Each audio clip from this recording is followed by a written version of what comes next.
the attachment. That's all right. It's all? It's good in here because it's very silent, so we don't need it. Is this the first time in the church? No, many times. Many times. But to talk about Agya in the church is the first time. Very good.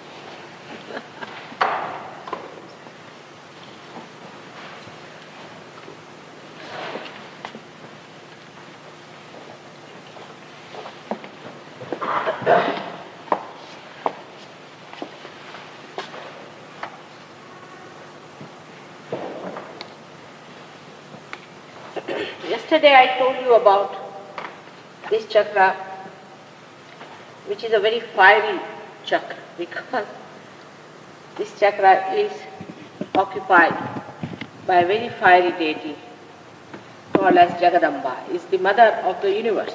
She has to protect her children who are trying to swim across the ocean of illusion and who are being always hampered by the people who are against God, who are antichrist, who are anti-God, who are devils, who are called as Rakshasas. And so she has to protect them, and that's why she's such a fiery goddess, like a tigress. Actually, one of her conveyance is a tiger, another is a lion. After that, now, today, we want to know about this chakra, which is the Vishuddhi chakra. Vishuddhi.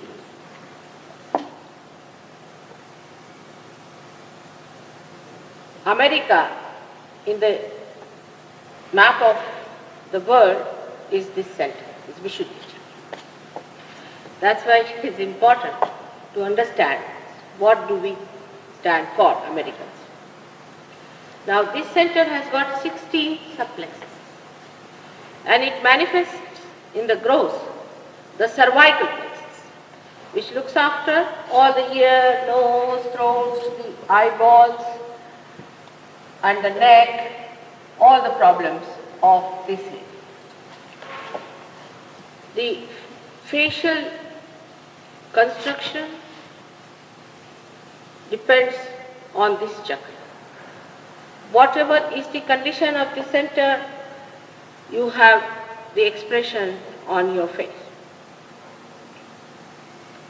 As I told you, it has got 16 subplexuses, and all the vowels are created in this center. Of course, English language has got the vowels which are not scientifically all right, but the Devanagari script has got all the vowels are 16 in number, and that's why they are all produced here in this area. This is the gross side of the center. The subtle side of this center is that this is the center of collectivity. When man raises his head, he sees around himself his fellow men. And he starts thinking that there must be something very, very common between us.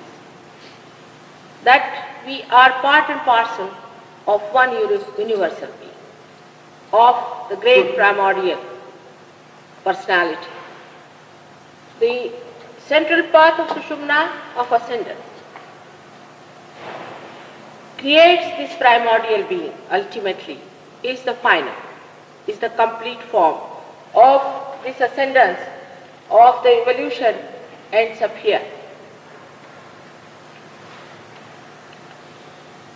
So this is the primordial being. If we say this is the primordial being and this is the primordial Vishuddhi, then this Vishuddhi is the one that represents what Muslims say as the Akbar aspect of God, the primordial great being. In Sanskrit language it is called as Virat. Now, this primordial being incarnated on this earth, as I told you that all this aspect incarnates, the central aspect on this earth as Shri Krishna. And his power was Radha. Ra means energy, Dha means the one who sustains. Ra, Dha means the one who sustains the energy is Radha. So on the center is Sri Krishna and Radha. On the right side is his image as a king when he went away from Gokul and Mathura after killing a rebel called Kansa, who was his uncle actually. He went down to Gujarat and settled down there and ruled that country. There he was called as Vithala and Rukmini. I am telling you these names because when you are raising the Kundalini, if the chakra stops there or Kundalini stops there, you have to take his name.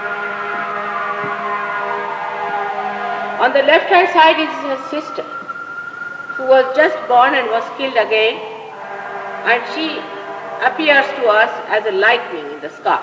She is called as Vishnu Maya. All these three centers are very, very important. When you are collective, then you are ascending through this center. The power is passing through this. Actually, the root of this starts from here. The root starts from here and grows into this and then into this, crossing over. The crossing over takes there, but the root of the ego and superego starts at this point. Sri Krishna, as we know, appeared to Arjuna as a Virata, as the great primordial being. He saw him as a very huge, big personality. And he saw in him all the human beings and all the creations moving about. And he couldn't bear it anymore. He said, I don't want to see it again. Sri Krishna told the Gita, spoke the Gita only to Arjuna, only to one person. He didn't tell it to even the second person because he was born 6,000 years back. That time the maturity of people was so low that he did not tell about this to anybody else but Arjuna. And this was heard by another person who wrote it down, and Vyasa is the poet who wrote about it. The Gita is the Vedanta, means the end of Vedas. Vedas have got two sides. The first side is where the mantras are there to excite the right side, or we can say the elements, and the end of it is the philosophy. And he used that philosophy of Gita. He used that Vedanta philosophy in Gita to explain what is knowledge, what is God, what is spirit, how to achieve it, and what happens. Now Krishna's basic character of his advent was that so far for Rama, he was the one who lived like a human being and established a special place, or say established a special character of a benevolent king for other kings to follow. But this one, when he came, he found that the whole place was filled with ritualism, with all kinds of dead supraconscious activities and subconscious activities, and people were indulging into materialistic things and were very unhappy. So he established himself as the incarnation of the play, Leela. That the whole world is just a drama, and you are a witness to it. Actually, what happens when you watch a drama, you feel that you are in it. Supposing there is Napoleon or somebody who is in the drama, you start feeling you are Napoleon. And even when you go home, you talk like Napoleon for a while. You carry on the joke with you. But it's a drama. It's outside you. It is not you. Sometimes when there is, say, a cinema or something we see, we identify ourselves with the scene so much that we cry, we sometimes feel very excited. But when the drama is over, then we suddenly realize, oh God, it was a drama. In the same way, this whole life, human life is a drama. And the whole drama is only seen when you get your realization, you become a witness. Now those who have got realization should understand that you have become now a witness. Start seeing everything and you'll be amazed. You'll feel, oh, I'm so much away, I'm just witnessing. There's a Sahajogini who came from India. And she had never traveled before anywhere, even by plane she had never traveled before. And comes from a very traditional family. She has never been out without somebody going with her, such a person. She got her realization and she came to America. She told me that I never felt that I was going to America, that I was going by plane anywhere, that I should be frightened, nothing of the kind. And they were all telling me, be careful. I was wondering, what are they worried about? I was least bothered. The whole thing looked like a drama. I got into the plane, I came here and there was a sea of human beings. I couldn't see my brother. I think I got lost. I said, all right, if I'm lost, doesn't matter. I'm never lost because I'm with myself. So I was going to the taxi fellow. I was going to tell him, take me down to my brother's place. Then suddenly the brother got to her and found her. But otherwise she was saying I was so relaxed. I was least bothered, most surprising. I was witnessing the whole drama without any consideration about it or any awareness about it. I was just doing it automatically. That's what happens to you. You see the death and you see the life and you see the drama and you do not get involved into it. When you are not involved into it, then you are completely at ease and at peace. As I gave you the example that if you are in the water, then you are worried about the waves. But supposing you get into the boat, then you see the waves as fun. Or if you know how to swim, also you can see it as a fun. So when you get realized, when you get your realization, then the whole thing becomes like a drama and you start developing your detachment. So he is the Yogeshwar. He is the one who is fully detachment. He is a full detachment. Though he was a king, though he was having a very luxurious life, he was a detached personality. Now, he on this earth when he came, he had to have his powers with him. And he didn't know how to bring those powers in human beings because he knew he won't be able to give realization to people at that time, 6,000 years back. So, he created a method by which he got 16,000 wives. And all these wives were nothing but his powers carrying people. And there's a big story about it, which I think every Indian knows, and you can also find out. He had when he became the king, he did all this. And he had 5 elements as his wives. So his own queens, 5 of them were 5 elements, and 16,000 wives were actually his own powers manifested as human beings. And he came on this earth as Krishna, Krishi. Krishi means agriculture, means actually sowing. He sowed the seed. He sowed the seed of spirituality. He said, Nainam chidanti shastrani, nainam dahati pavaka, na chainam kledayantyapo, na shosayati marga. Means this spirit cannot be killed. It cannot be sucked in. It cannot be destroyed. Neither it can be transformed. It is eternal. And to prove that, Christ came on this earth at this point, and he by his resurrection proved it, that it cannot be killed. Now I will tell you about Sri Krishna's life as a diplomat. He was a diplomat. He was the incarnation of diplomacy. And the best diplomacy is such that you give such conditions which are absurd. If you give absurd conditions, then a person gets toppled down over it and then he succumbs. Because if you approach directly someone, then the people are very half-baked and they start intellectualizing everything and rationalizing.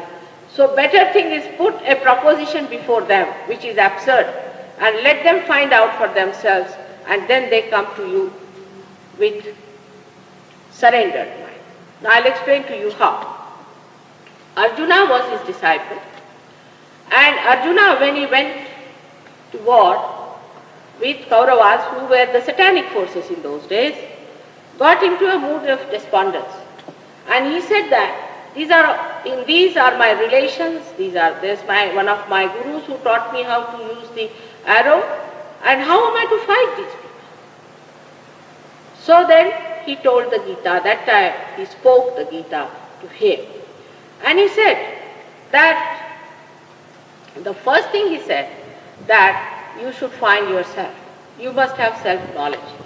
You should get realization. You should have the knowledge. Knowledge doesn't mean the idea about this architecture and all that, but knowledge is the awareness of your spirit.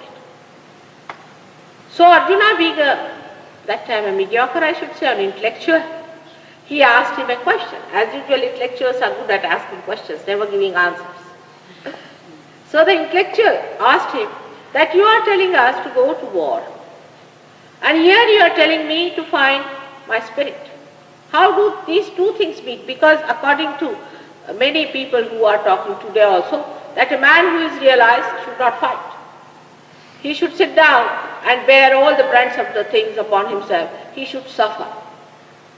So he said that, how do you say that I become the spirit and then I have to fight these evil forces?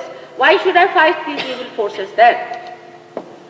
So he said that, all right, he is a person who is a mediocre. It's very difficult to tell him how to do it. Actually, it is very simple. When you are a witness, you can fight better. You have to fight the evil forces. Why are you enlightened if you cannot fight the darkness? You have been made a light to fight the darkness, and not to be happy with yourself, oh, I am the light, I am the light, I am the light. But you have to fight the darkness. And this they would not accept, that why should we fight the darkness? So he said, all right.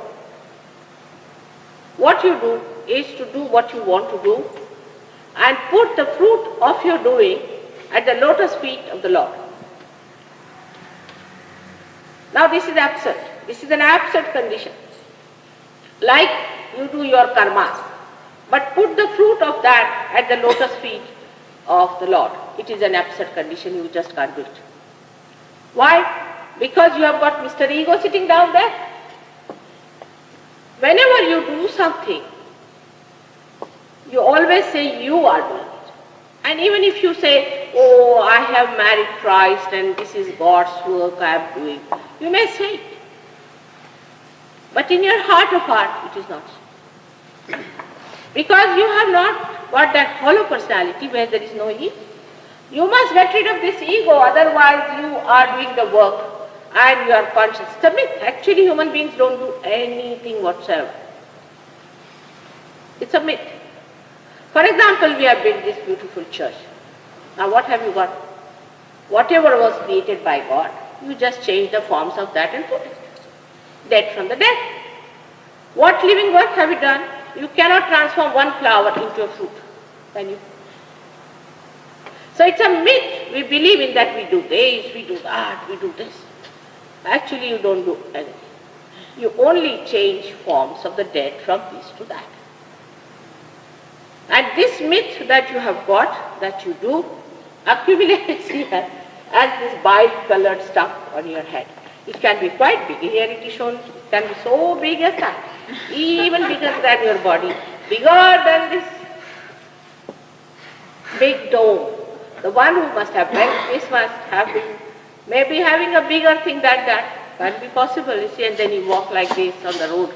You don't know how to balance yourself. With all this big thing on your head all the time, this ego telling you, oh, you are the great. And you meet such a person, better be careful. Keep away from people who have done great works. Otherwise they will use you for something else. So keep away from all such people. That's what is the best. So this Mr. Ego develops into a big thing. And when it develops, it just gives you ideas that First of all, it makes you think, oh, you are great, you are very great. And then sometimes you get punches on it because people don't accept you as that great as you think yourself to be. Then with a punch it grows even bigger. With one more punch, it's like a rubber balloon. You see, you punch it, it goes up. Again you punch it, both ways is horrible. It can be pumped in or it can be punched in.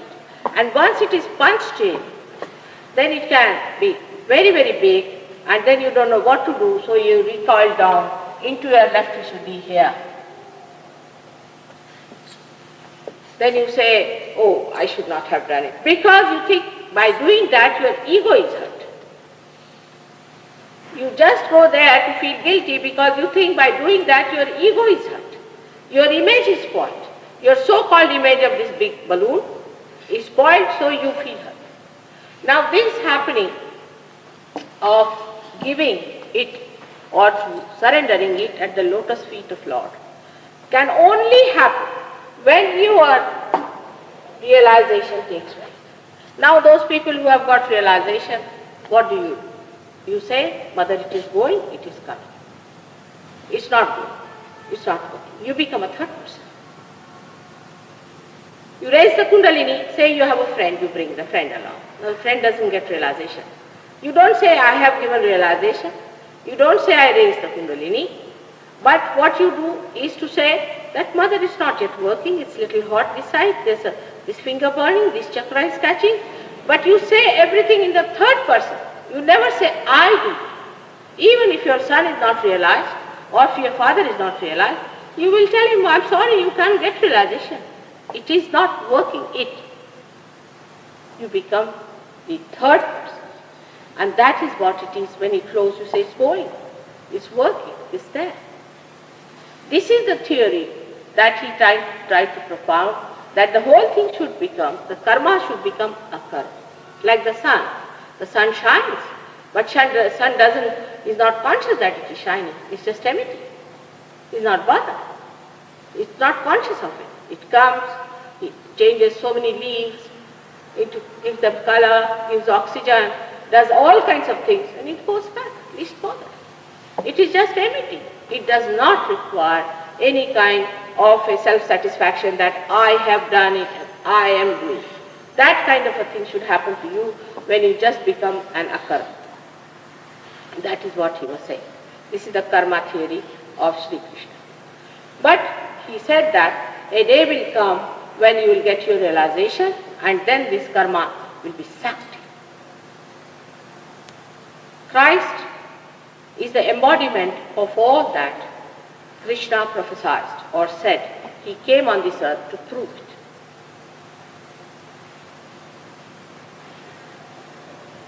The second thing that he talked about is about the bhakti yoga, that you worship by this side, that you must worship God, that you must surrender yourself to God. Now, when we say that we pray to God, we ask for Him, we ask everything. The way we ask God all the time, really, it's something so horrible. Like we'll say that now I want to have a divorce, get cancer for my wife, or do this for, all sorts of things we ask for. We say that we are in the war, we should win, the enemy should be lost, and all sorts of things we ask for God. God must be fed up the way we ask things. But whatever it is, to surrender at the lotus feet of God, through your worship, Krishna has been diplomatic again. He said that if you have to do bhakti, worship, it should be ananya.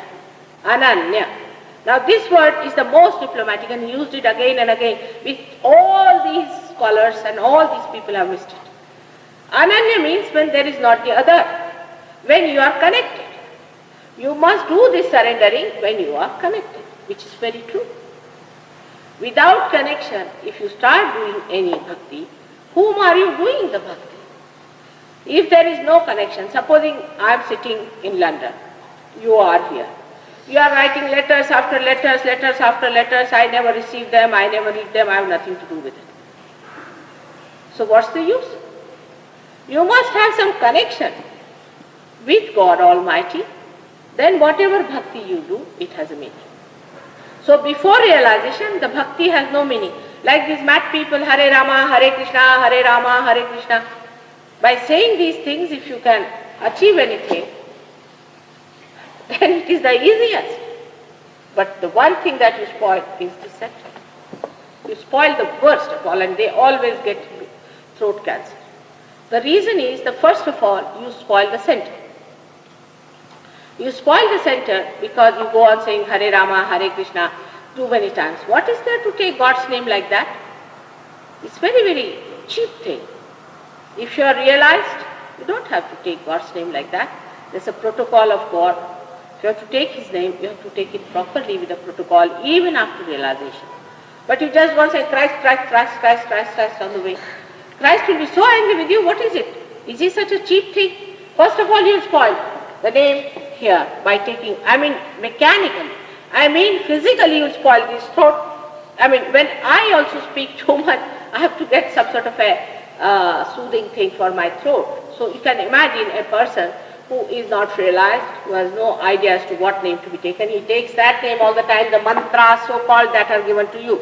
You get spoiled this, plus you spoil this mantra because this left side, because you have taken the unauthorized name of Shri Krishna.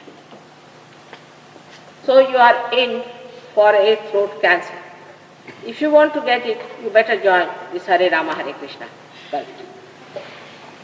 And they think they are very near Krishna. How will they recognize Shri Krishna? But this chakra is the best among us for one reason. If this chakra is spoiled, say, smoking spoils it a little bit. In the beginning, if it is too much smoking, it spoils very bad.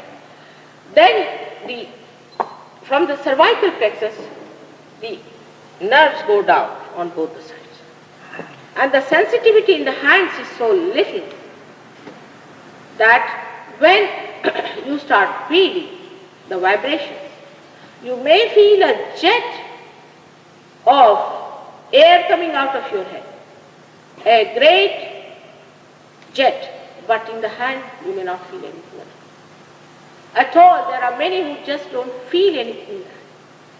In the beginning they just don't feel because their hands are no sensitive. They have done greatest harm to their cervical plexus.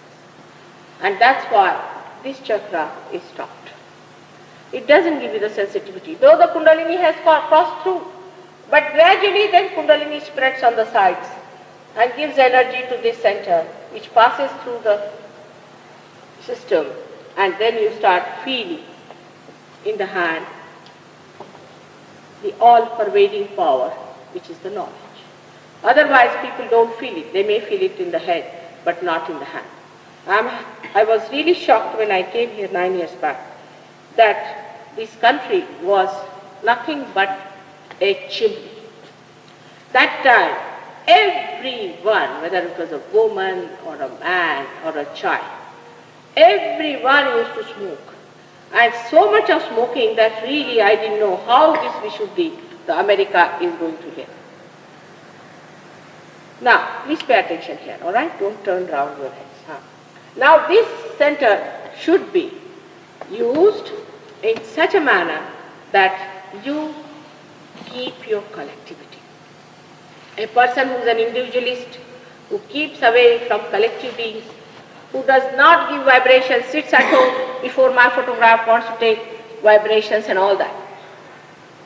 Such a person will not be able to progress much in Sahaja Yoga. This has an inlet and an outlet. Unless and until you give, there is an outlet, there will not be the inlet of vibrations. With your hands you give to others. Now the fourth thing Krishna has said is the Raj Yoga, in which you get Kundalini awakening and you get all these chakras active. He has given actually the action into which they move. Like the bandhas take place, how these chakras go and sort of catch hold of the part of the Kundalini and hold it up, and how these bandhas take place, all he has described, is the thing that happens when Kundalini starts. Like one can describe that when the car starts moving and all the other small bolts and nuts and all of them are there, they also start then moving one after another. The whole mechanism, the works you can say, start manifesting itself. In the same way, within us, this starts working. This is what he said. But people are using it for Kriya Yoga, which is nonsense. Like you sit down, hold your stomach. But the Kundalini has not started. Why are you holding your stomach and hold your nose? Then you hold these ears. What is the use? The Kundalini has not yet started. Why are you doing all this nonsense? You see, there is this, your Yogananda, who will start this nonsense to you of Kriya Yoga. I mean, horrible. The amount of diseases one can get from this. I mean, unnecessarily you shave your head. Why to shave your head? By shaving your head, are you going to go to God? Then why has He given you hair? They shave their head. Nonsense it is, absolutely to shave your head. The sheep is shaved every year, twice. And by shaving your head, you are not going to go to God. These are all nonsensical ideas. You shave your head, wear a funny dress, walk seriously like this, and you will go to God. One must understand that the happening has to take place, the Kundalini awakening has to take place itself. It's a spontaneous, it's a living thing. By doing all these artificial things, you are spoiling yourself completely. It automatically happens. But all this mechanism, you don't have to worry, because once the Kundalini rises, it happens. What is actually, I now feel that Krishna never knew that human beings will be so mad. For example, supposing if your car has not started, do you start moving its machinery by hand and believe that the car has started moving? It's the most absurd thing to do to spoil the car. And that's what exactly you do when you try to do this Kriya Yoga. There is a Kriya. You don't have to do any action.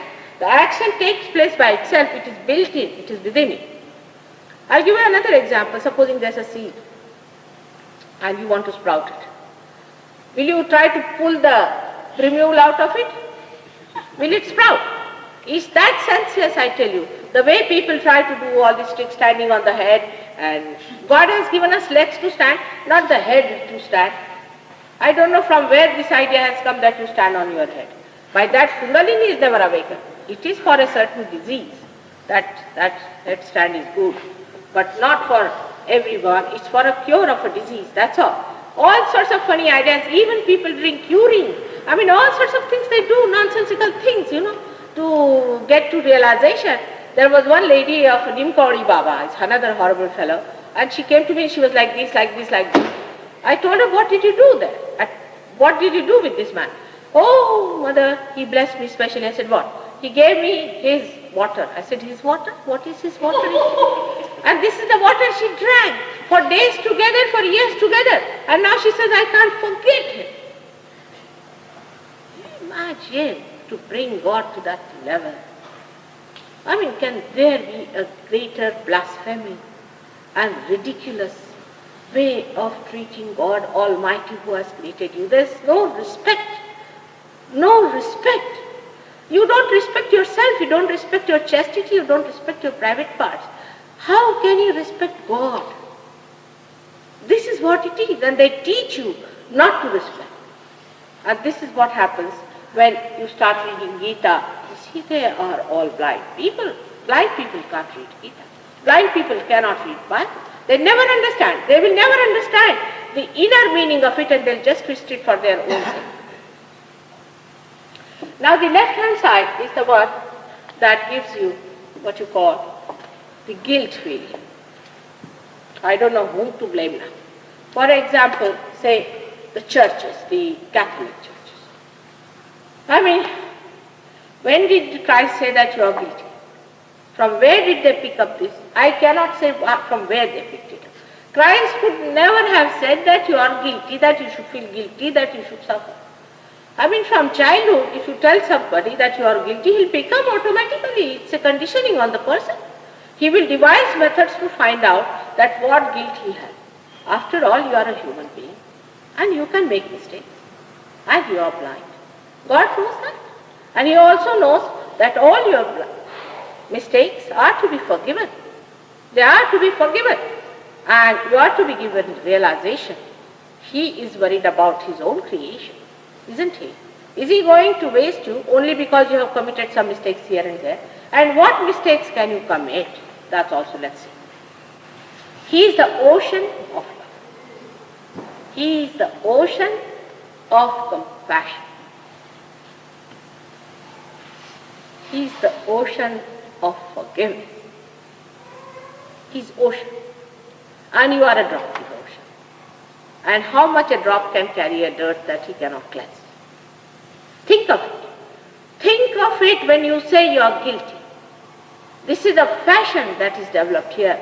And sometimes I find this guilt is nothing but this Mr. Ego curls up into it and says, all right, I'm guilty, finished. It is not facing the fact. Supposing you have done the mistake, what's the use of saying, I have done the mistake, I have done the mistake, I have done the mistake? Do you correct it? Do you correct it by that, saying that I have done the mistake, now I have done the mistake? It would be something, say we got lost in the car and we went into another road. Now we sit down there crying, oh, we have made the mistake, better sit down. Here people are waiting for me, all right, for the program. And I'm sitting down there crying, we have done the mistake, we have come to the wrong line, we should not have been there. If I have done the mistake, correct it and come back to the right position. Go on correcting it. Instead of that, this is the best way of sitting down saying, we have done the mistake, I should not have done this, I should not have done this, putting down yourself, I can't do it, to be diffident all the time, oh, I just can't do it. This could be very dangerous, very dangerous. For example, supposing in an accident, you have harmed somebody. Now you sit down there, oh, I have done the mistake, I have committed the mistake, oh, please get hold of that person whom you have harmed, take him to the hospital, get him treated. This is the way we do not face by feeling guilty. It is a very good way of Mr. Ego to coil up into the left we should be and say, oh, you are guilty. Who are you to judge yourself? Why do you judge yourself? How do you judge yourself? You have no method of judging yourself. All the time you find out ways and methods of feeling diffident in life. And such diffident people, what are they going to do? You have to take swords in your hand of honesty and of dedication to God's work. There they are standing with the sword like this. They can't even handle a little stick in their hand. What are they going to do? Because they are all very guilty people, all the time shaking. Why to feel guilty by making yourself so diffident and useless warrior of God's work? This guilt is the worst thing, and in Sahaja Yoga, the first mantra always I ask to say, I am not guilty. You don't judge yourself like that. You have no business to condemn yourself. God has created you with such difficulties. Now understand. You are above everything that is, much above these things, much above all these flowers, much above all the stars and all the sky that is created. And here you are, like fools, you are feeling guilty and sitting down at home and spoiling the work of God. You have to get to your realization. You have to get to your absolute. You have to get to your own being and become what you are, and not to waste all the work that He has done here. How He must be feeling. How much He has done for you to become this. And here you are on a small thing, you just slip out and spoil the complete work. Is this the way to behave towards your father and towards your mother and towards Christ, their Son? Is this the way to treat? We have to stand up with courage, with fearlessness. This gives you fear, unnecessary botheration and worries, and you start thinking about things which do not exist, all imaginary. Left Vishuddhi is a curse of modern times. And I would request you all to come out. Every morning you tell yourself that I am not guilty. You must say it thrice in the morning and thrice in the evening. What is there to feel guilty about? I wish Christ had included this in the prayer. But you have to forgive yourself first of all. I mean, he could never have imagined that human beings would be so stupid as to all the time say that I am guilty, I can't forgive myself. Human beings have escapes for everything. Now this is a new modern method they have devised of running away from reality. Reality is to be faced and to be enjoyed. It is called as Raj. It's the one that has to permeate it, joy. You come and sit on the throne and enjoy. Today my wish is out.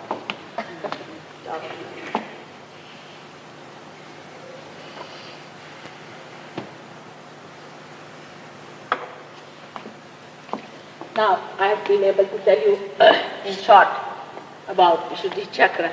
Let's go to the another chakra here, which is called as the Agya. Agya chakra resides in the center of optic chiasma. Optic chiasma is the one which crosses each other, and in the center of it is the special center called as Agya chakra. It is a very subtle center, and this center is adorned by our Lord Jesus Christ. He is the son of Mahalakshmi. He is the son of the entire power that resides. He is the Mahalakshmi, the Viratangana, the wife of Virat. The power of the primordial. He is the son created by her and is very well described in the Devi Purana and other books, which are not yet translated, I think, in English, as Mahavishnu. He is called as Mahavishnu. So the Vishnu's greater form, but he is the son of Vishnu. He is the son of Sri Krishna. Sri Krishna has described him as somebody who is the Adhara, is the support of the whole universe. He has given him a higher position than himself. See? And he said this one when he will be coming on this earth. He will prove all that I have said. He will prove because he will be the essence. He will be the Omkara. He will be the all-pervading power. He will walk on the water. Not only, but he will be resurrected. His body will be resurrected. He has described him fully there, and he has given him the highest position, that he is the Adhar. He is the support, because he lives there at the Mooladhara also, at the support of the root, and he resides. Actually, he is the vice chancellor of this university. We can say that at every point we have to have him to certify. If he is not there, you cannot awaken the Kundalini. If you don't believe in him, you cannot retain your realization. Yesterday, a lady asked me, can we not do it without Christ? I said, I'm sorry. Without Christ, because he is all-pervading. He is the Omkara. He is the one who is the power. He is the one who is flowing in us. He is the spirit. Now, if you are seeking the spirit, how can you do it without it? It's an absurd question. It is he came on this one. And this being a narrow path, he had to pass through it to prove what Krishna has said, that it cannot be killed. He got himself crucified. It was a drama played by him. His mother was the Holy Ghost, was the part that is the Mahalakshmi, but she didn't say a word about it. He didn't say it. Because if he had said it, people would have put their attention to her. And he is bestowed with 11 powers of destruction. He's such a powerful person. You may show him as a lanky-panky fellow because that satisfies your sadism. You want to see Christ like that. He was not like that.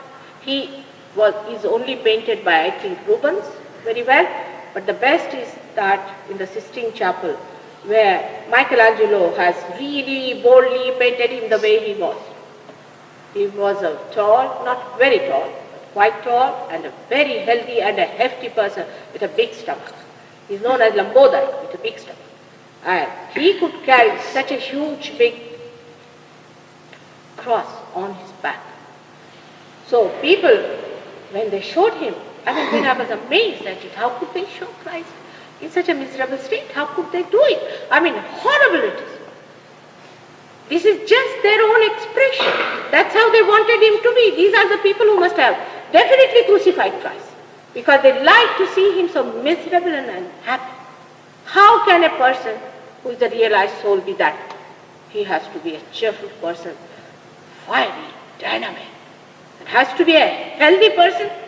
A miserable person, supposing before you stands and talks like this, are you going to believe that person? But this is the way they have treated Christ throughout. They have maligned him and they have treated him there. He's been crucified so many times. I find it impossible to believe that how these people are reborn who crucified him again and again and again they are crucified. The crucifixion is not the message of Christ. That's why I also don't like people to wear the cross. I can't see the cross. It's not. Cross, of course, is very helpful, because if the bad spirits see the cross, they run away. But it is a reminder of something which was unbearable. Because the mother had all the power, she was Mahalakshmi. He had 11 powers. 11 powers to destroy. You can imagine, he has still those powers, and he had to go through all that without destruction. He saw to it. Now people may say, how was he resurrected? First of all, they have an objection to immaculate conception. They have objection for everything. He was not a human being. He was the divine power. I conceive you in my heart. Do you know that? And I put my kundalini and I put you from my heart into it. And I take you out. The way you have got your second birth, in the same way Christ got his immaculate birth. She put him in the heart and into the uterus down below, and she created him. It's very easy to doubt him and say things against him, because he is no more. And the Jews must learn a lesson now. They denied him once and they have suffered. Now don't deny him again. You cannot deny the person, the embodiment of this divine power. Christians may be blown off. If Christians have tortured you, forget them. They are just the same as you are. Fanatics. Whether they are Christians or they are Muslims, Khomeini is the same as any other person. I do not find any difference whatsoever. Dogmatic, ignorant, fanatic. Forget these people. They do not stand for Christ. Christ himself has said in 2nd chapter, Matthew 2nd verse, you'll be calling me Christ, Christ, I won't recognize you. Who are these? The people who say Christ, we are the solicitors of Christ. We are the people who are in charge of Christ.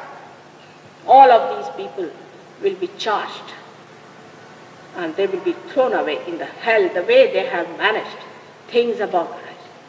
Some of them are genuine. They don't know that this is artificial.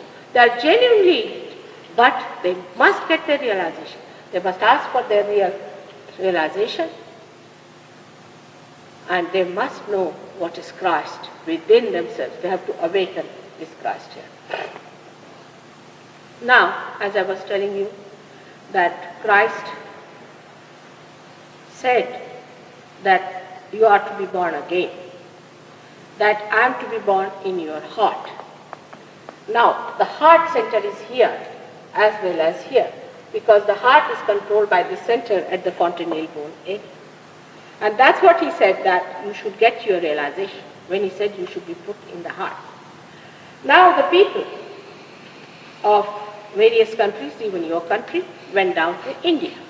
And they never told that Christ was born, who was the Mahavishnu, because he's already described in the Purana. that he is the Adhara, he is the one who will be once awakened in the Kundalini, by the Kundalini, will suck your karmas. They never went and told, so the Indians went on with their karma theory, and these gurus have come here to teach you karmas. It is amazing how you accept all these theories of nonsense. Like they say that you have to suffer because you have done bad karmas. Then they may say that yes, you can give your balance, but you go this way or that way, and you just keep it to balance. If that is so, that you have to go to one extreme and to another extreme, then what are they doing here? Why are they talking? They should shut up. Because they cannot do anything. They cannot give you realization. They cannot save you from this situation. So it's better that you suffer. But why do they say you should suffer? Why should they say? Because they want to enjoy your sufferings.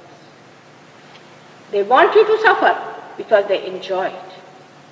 So many of these disciples who came from these horrible gurus, who said you must have your karmas and you must suffer, told me that they saw their gurus giggling at them and mocking at them.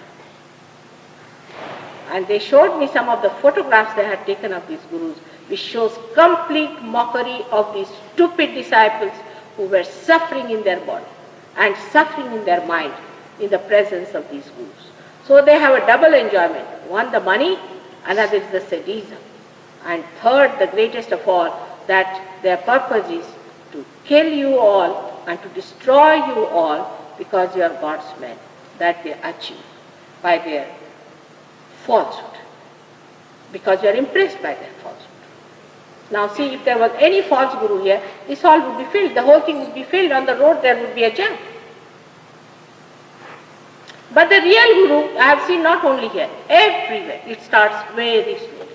Of course, in a place where people are very simple and who are very sensitive, is a different one. But the people in a city especially, they are so insensitive to reality and so sensitive to devils that it is surprising. They feel very much at home with the devils and very much lost with the reality. Because you are in falsehood. So you must know that you have to become the real. You have to become that which is the spirit, which is not so far, is shining in your central nervous system, in your awareness. And this is the spirit, is the one, is Christ. Now, I've spoken before also in the churches, but today for the first time I am speaking about Christ in a church. And that's why I was very happy that at least in this church I would say something that would establish it. And that when people will come here, I hope they get their realization.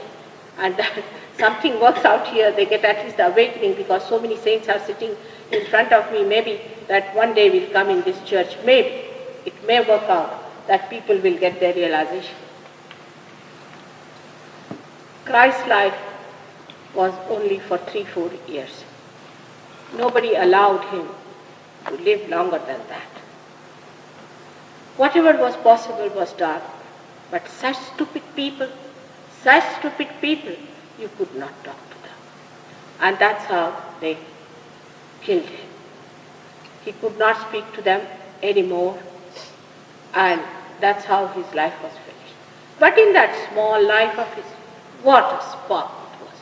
What a spark it was. The way people have behaved towards him is atrocious.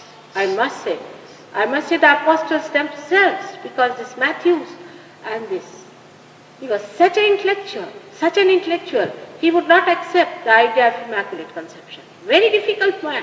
He would argue it out. He said if a virgin is going to give the child, then everybody is going to say that it's a very, very blasphemous thing, it's a very, very illegitimate thing, and it should not be spoken of.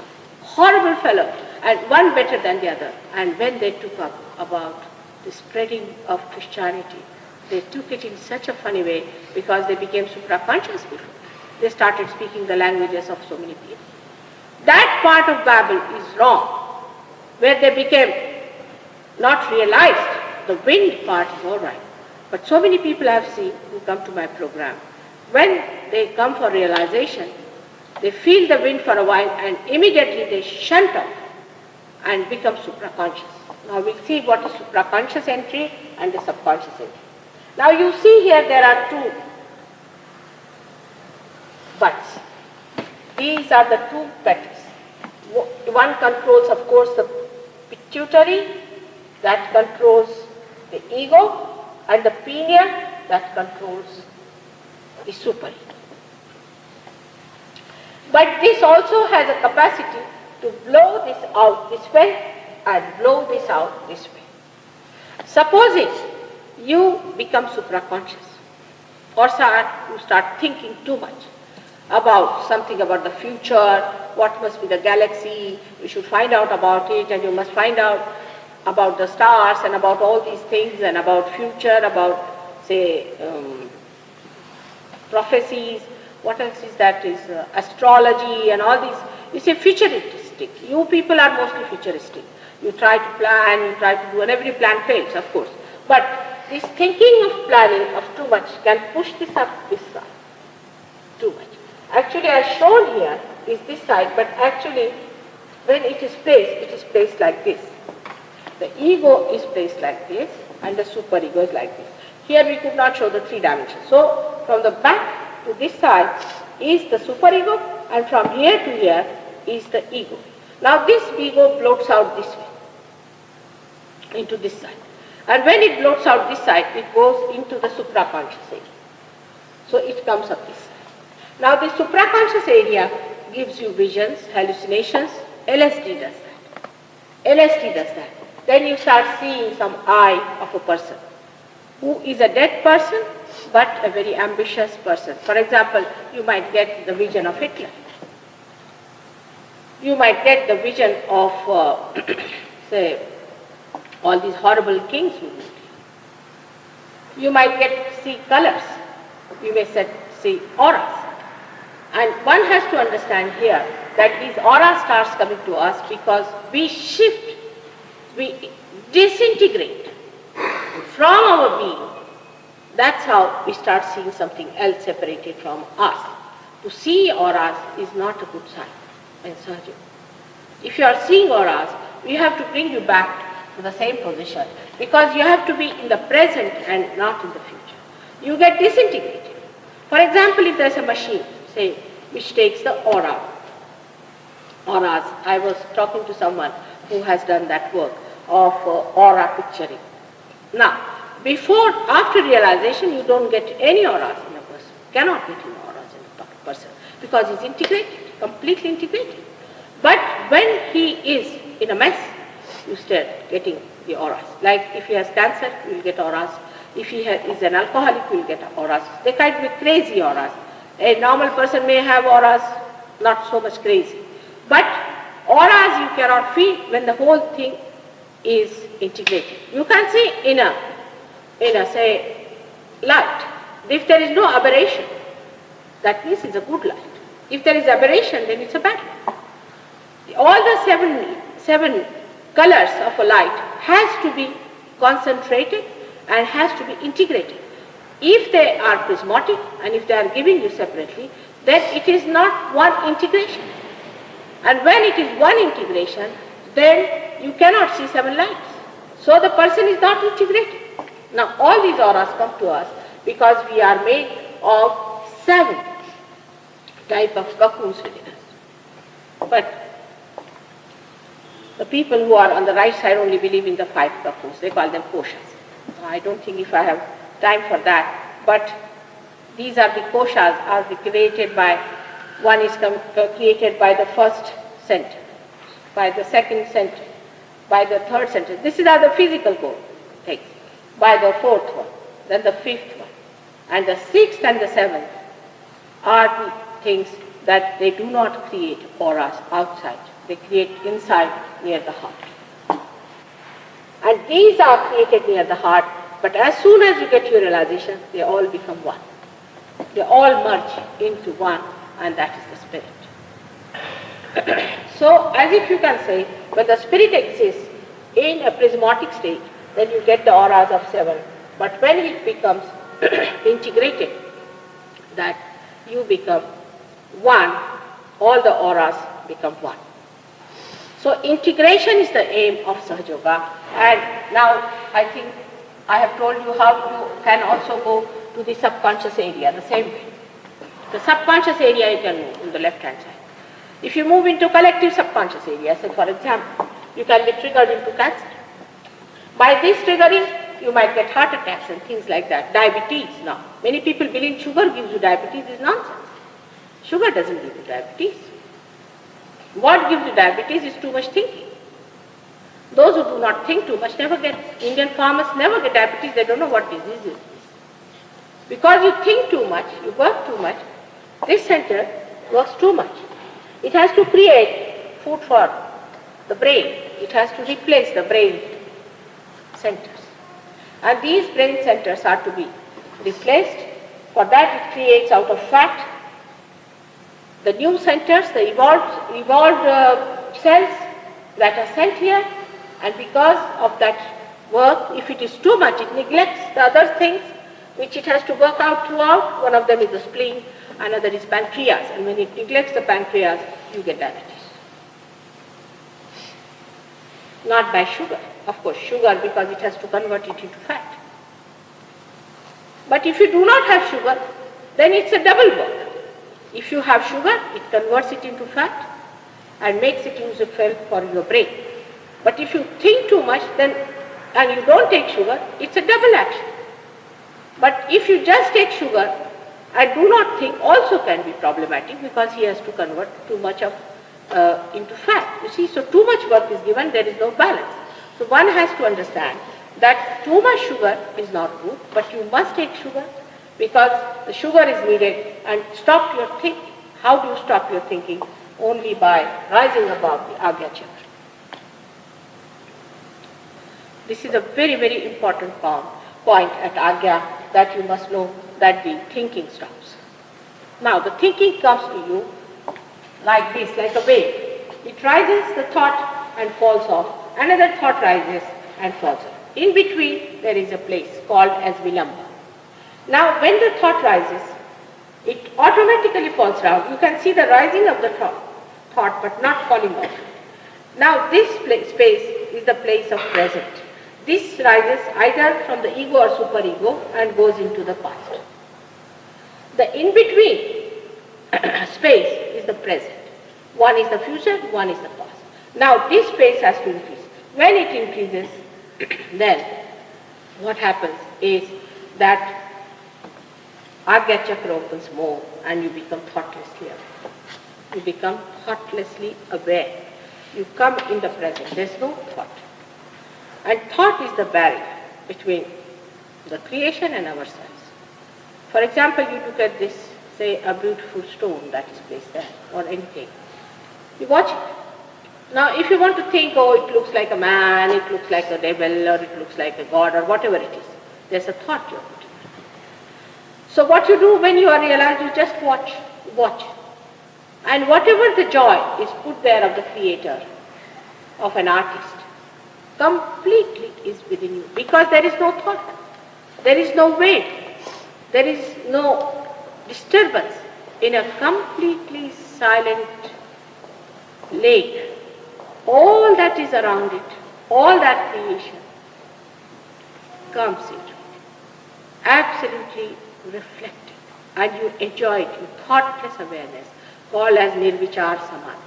There's complete Nirvichara, where you have no thought and you start enjoying that creation complete.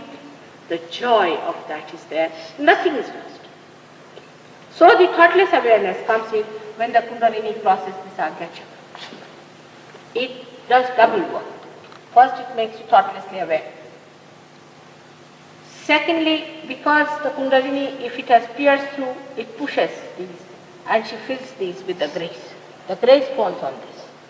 When the grace comes in, you start relaxing. These centers also relax. These centers are in attention.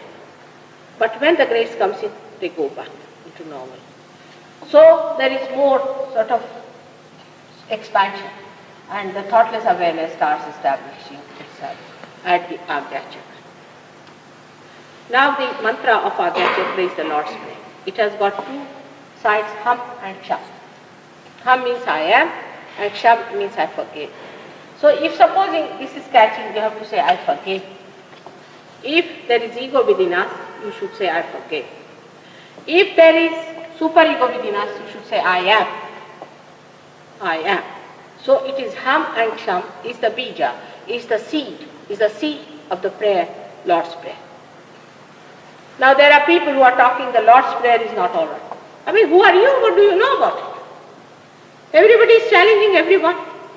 What do you know? What is your authority? The trouble is, everybody is entitled to do what they like with religion and with God.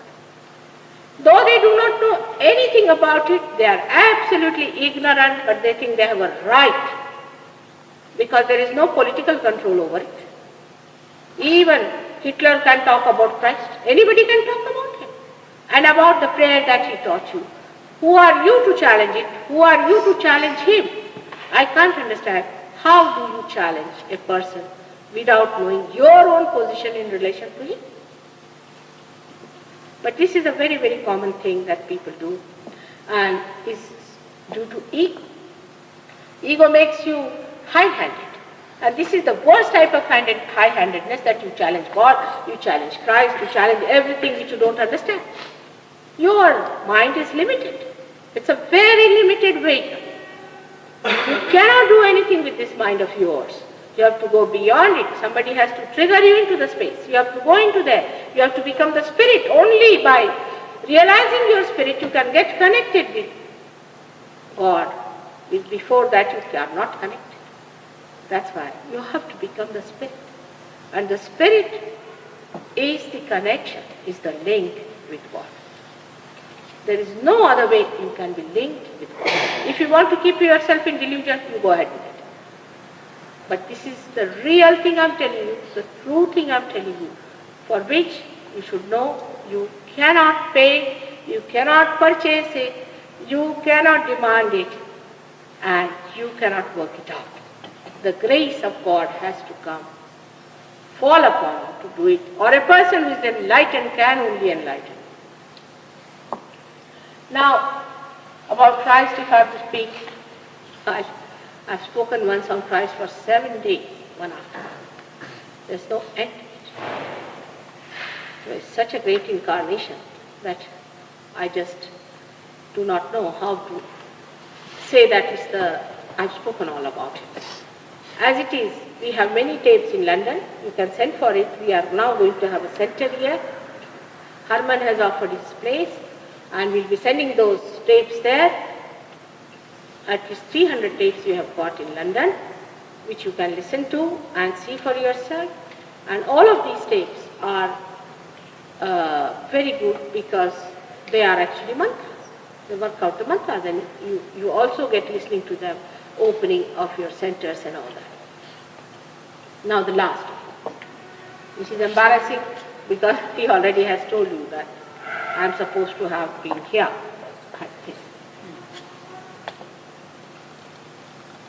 It is the integration. The end of it is the integration of all these 7 centers. All these 7 centers are placed around this area called as the limbic. This is the limbic. Now if you cut it, the brain, like this transverse section of the brain, you'll find it's like a lotus. You can find it that the marking is like a lotus opened out. And is 1,000 petals, as called, are like these. But the coloring is not all right. You people are so fond of these pastel colors, so they have used it, but we can say that this kind of 1,000 petal is there. Now it is said in the Bible that I will appear before you like tongues of flames. And they all appear, but these are very large ones. And they appear as living flames in different colors, starting from one to another, and they are 1,000 in number. Now the doctors argue that there cannot be 1,000, they have to be 192. I mean, just imagine these foolish people to argue on that, but they do not know they are 1,000 in number and they are placed here. But in the limbic area, all the 7 centers are surrounded. Like we have got now. You see from here, this is the Agya Chakra. Here, behind it, here at the back, just exactly at the back is the Mooladhara. Surrounding it is this Swadhisthana. Surrounding the Mooladhara is the Swadhisthana. If you are catching on Swadhisthana, you can feel it within yourself, the heaviness here. If you are catching, say you have diabetes, give an example. Diabetic people get blind after some time. They lose the power of the eyes because this thing oppresses the optic lobe, which is controlled by the Mooladhara chakra. We call it as back agya, this portion at the back. So this is the Swadhisthana chakra here at the back. In the center here you find a bone, that's the Mooladhara, and around it is the Swadhisthana chakra. Then here is the Vishuddhi chakra, is the Virata, is the Vishuddhi chakra here. When you catch cold, you'll find you'll have a problem here. But if you apply something here, you'll feel better. And this is the Vishuddhi chakra, which is related to your throat, this one. Now, if you have problems with collectivity also, you might find a big block here. Now, at the back of it is the Nabi here, at the back. This Nabi has a left and a right side. As we have shown here, the left Nabi and the right Nabi. There are two left and right Nabi. I don't know if I've told you about that, left-right Nabi. But I mean, you can find out from the book that there is left and right Nabi. So you have got a left and a right Nabi. And also, you sometimes feel the Nabi in here. Some people do feel who have problems with their gurus and things like that, you see, then you feel it. But the whole void is here. And this void is called as Ekadasha Rupa. This void, the whole of it. It goes like a ring round. And this ring is very important because this you get it from the void. If you go to a bad guru or someone, you get this. And this is the one that is of the rider. The rider, the one who has 11 powers of destruction, the one who is going to come to slash out. Then he is not going to give you any counsel, he is not going to redeem you, no realization. He will slash out those who are not realized and he will emancipate the one who are realized. That's the last. That you don't ask just now. Give some time more to save more people because he is not going to question anyone. He is not going to allow you any more time. And that will be the time of complete destruction of all the satanic forces. So that is the Ekadasha here. That collects because all these horrible gurus are here. These are the Ekadashas. And this is one thing is to be understood that one should get rid of this very easily. Now these two children of Rama who were born here were endowed on the sun and the moon. The sun and the moon both are here. And the sun became, as I told you, Buddha ultimately here, and he became not ultimately, the Mahavira. They are here. But when they were on this earth, Buddha talked about non-violence, and people thought non-violence to chickens, to bugs. These Mahavira people, these Jains, we have got horrible community called Jains in India. And they believe in vegetarianism to this extent that they get a Brahmin, pay him money, and put him in a hut, and bring all the bugs of the village, put those in the hut, and the bugs live on that Brahmin. It's a fact, even today they do it. And then they pay some money to the Brahmin because the bugs are fed. Now you just tell me, this kind of a nonsensical vegetarianism, am I going to give realization to chickens? Just think of it, or to the bugs, or to the earthworms. You are human beings, you should eat a flesh which is not of a bigger animal than yourself, because that's horrible. But you can eat the flesh of the animals which are smaller than you. There's no harm in eating that. And this kind of a nonsensical vegetarianism don't do any harm to the animals. But they don't mind doing. These giants are the greatest. They are, you see, such just like suckers. And they don't mind killing people for their money. They don't mind going for what you call shikars in hunting and killing anything. But they will not eat a chicken or even the garlic. Now garlic, as you know, is very good for the heart. But they don't eat garlic. It's very good for the heart. It's very good for people who have got tendency towards hardening of the arteries. So the circulation is a problem. It's very good to eat that. And for cold, those people who suffer from cold, if they regularly eat a fresh garlic thing in the night, brush their teeth, they'll be much better off. So while talking about it, I will say. Now these 7 centers are here. Now at the fontanelle bone is the center of the heart. Now just imagine, it is at the center. So where do I exist? I mean, all of them are 7 centers, so I'm just like a bubble. But if I'm in your heart, I'm there. So the key of Sahaja Yoga that you have to recognize me. If you cannot recognize me, you cannot progress in Sahaja Yoga. I have to frankly admit it, because he's already exposed me. I don't tell this in my first lectures, but I have to say that please now recognize me. As your mother, I would request you to recognize me. And you don't have to give me anything, just take things from me. Just have it your side, but recognize me. If you deny me, then this won't open, this will be always covered. That's why at the end when you say, Mother, give me my realization, because I have come on this earth to give you realization. That's my job. It's one of the worst jobs that one can have.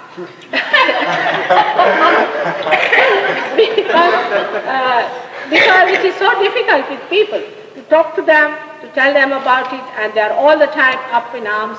They are so aggressive and they start fighting. It's the mother's job, which is a thankless job, absolute thankless job. I have to do it, and also only mother can do it. Because if you had Christ, you would have taken those 11 things and finished off everyone. If you had asked Krishna, he has also Samhara Shakti, he would have killed. But to use the whole thing with integrated idea and with balancing, with understanding human beings, you have to have a mother. And that's why sometimes people try to become very familiar and start taking advantage or taking liberties, which is a wrong thing. Whatever I am, and I'm love. I can't help it. I really can't help it. I'm compassion. One day I did feel very disgusted, really. Once I did feel very disgusted with people the way they were, and I was just saying that, forget it. And then suddenly I saw my photograph, and I saw my eyes. And I said, Nirmala, you are compassion. You are compassion, you can't help it. You just can't help it. I have to work it out. I know it means sometimes too much, but I have to work it out. Now some people come out with a question, why you, mother? I said, why not you? It's a good idea. Come along and do it. I'll be the best. It will be the best for me to retire, and my husband might give you a pension for it. He'll be so happy that I have found out somebody who will replace me. But I have not yet found out somebody who will replace me. I wish you could. It will be a good idea. Now the name Nirmala itself means immaculate. Means the one who is the cleansing one. Is the name of the goddess also. My actually sign name is Lalita, is the name of the primordial mother, that is the name of the primordial mother. But to be a human being, with all these centers around, you working, for example, for the last 3 days, you don't know how much I am vibrating. You can ask Warren and other people. I asked them to take the vibrations and they were doing like this, but they couldn't touch me. They tried to put the hand on the head and they were just, they didn't know how to touch me, even it is so much vibrating. So it's not easy to carry all this load on this human body, to appear like a human being, to act like a human being, to behave like a human being, so that there is a rapport. Why an incarnation is needed? There has to be a rapport, because the unconscious cannot talk to you. Whatever you see in the dream comes back to you afterwards from the subconscious areas. All the ideas, it's such a mess, such a confusion, and you cannot decide anything. So it has to come on this earth as a human being and tell you with a language. I never knew English all my life. It's the first time I learned English, but still I don't know American English. I hope I'll be able to learn something more when I travel around. And it's a thing that it's God's desire that you have to be realized. It's all written in the Bible. It's all written in all the books of the scriptures. It is very largely written in the books of Adi Shankaracharya, who has described me fully, in a very full way. And it's easy for Indians to get to me. I mean, though I have not much disciples in the cities, but they are aware of my advent and they know that I'm there. Most of them know about it. But they can't understand why I have come to America. They say that why do you come here? The people here won't accept. But I don't think so, because I think you are great seekers, very great seekers, born in this country. You are special type. And I have to work for it. I must say the transformation that has taken place in the Western Sahajogis has not been achieved by Indians so much, though they have an advantage because they are born in a country which have basics, which keeps the attention intact. The attention is very much intact, so it is easy to work it out there. Here it is difficult, it doesn't appeal to people, but still, you are all great people, so many of you are lost, but they can be all saved. But those who are here should know that you have the greatest opportunity in your lives today to be realized and to give realization to others. First of all, you have to become all right. Then you can give light to others. Now, the greatest thing that is needed for Sahaja Yoga is wisdom. And logically, you will reach at a conclusion and understand that Sahaja Yoga is the end of all the problems of the world. Of all the problems of the world. For example, take the capitalism and communism. Now, I am a capitalist because I have all the powers. And I am the communist because I cannot enjoy it without giving it to you. But it's spontaneous. I have not to do it because I think about it. It just works. It is like that. All the problems, political problems, economic problems, everything can be solved. Krishna has said, Yoga Kshema Vahamya. When you get your yoga, you get your well-being. He has promised. He could have said it, Kshema Yoga Vahamya. He did not. He said, Yoga Kshema Vahamya. First you yoga, first unite. Unite with the spirit, then you are blessed by all these things. This is the center of the even material wealth of Lakshmi, which works out. And all the Sahajogis who have been to me are blessed by material wealth also, but not too much like Mr. Ford. That's an extreme case. That's a headache. But they get well-being from every angle in a balanced way and integrated. So the last message is of integration, that you get completely integrated. Whatever you do, your heart supports it, your mind supports it, and your body supports it. You are completely integrated in one being, that is your spirit. May God bless you all. So now, this is the last lecture, and I'm going to Philadelphia, and you pray that Philadelphia people get realization more, and we get more people into Sahaja, and that they become enlightened. Then I'll be going to Houston, then to Los Angeles, and Vancouver for a day. If you have any friends or relatives there, you can write to them, take the address so that they contact and they come down to the program. May God bless you.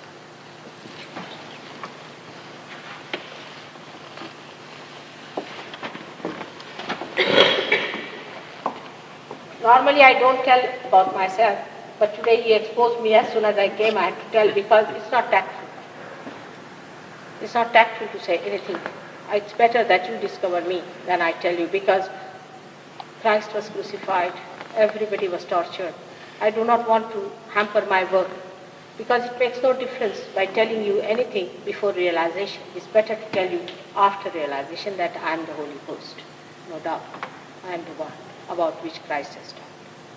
I had told them, I had never said this from a platform, and I told they have been telling me, Mother, you must say that once. I said, in America I'll declare. So today I declare that I am the Holy Ghost, I am the Holy Spirit who has incarnated on this earth for your realization. May God bless